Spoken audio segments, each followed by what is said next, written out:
They met, they talked, and today they wrap it up and leave. But what have the leaders of the G7 who met in Cornwall, England, actually accomplished? Look, part of this was just a reset of relationships. This is the first summit for U.S. President Joe Biden. So, of course, there was significantly more multilateral cooperation than during the Trump years.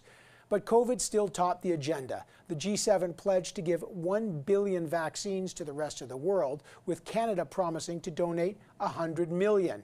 But what about vaccine passports or the two Michaels in China? Any details on those issues? Let's find out. Joining me now is CTV's senior political correspondent, Glenn McGregor. Glenn, what have been the big takeaways for Canada from this summit? Yeah, I mean, you're right. This G7 is a much more collegial and cooperative affair compared to previous in-person meetings. That's in part because the U.S. is represented by Joe Biden, of course, and not Donald Trump. But there's also broad agreement on a lot of the major issues around the table concerning the pandemic, that commitment to supply 1 billion doses of vaccine to poor nations, with Canada pledging 100 million. That's actually a combination of funding that's previously announced for the COVAX fund and through sharing surplus doses on order that won't be needed once everyone in Canada has had both their shots. But the leaders also reached an agreement to deal with future outbreaks, with the goal of developing diagnostic testing, treatments, and approving vaccines within 100 days of first detection. And part of that plan includes reforms to the World Health Organization, and in particular, how it deals with China, where the COVID outbreak began. A lot of criticism of WHO, how they handled that.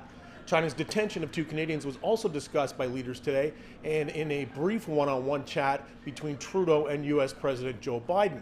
As always, climate change also on the agenda here. Trudeau's been pushing the issue in each of his bilateral meetings with other leaders. And as we're in England, there's a royal presence here too. Trudeau had a virtual audience, a video chat with the Queen.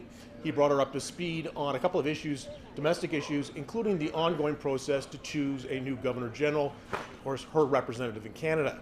This summit also kind of a goodbye of sorts for German Chancellor Angela Merkel, who's retiring from public life. She was, until now, effectively the dean of the G7. But once she leaves, Trudeau will be the longest serving leader, if he's still PM, when the G7 meets in Germany next year, Evan. All right, Glenn, appreciate that. Thanks so much.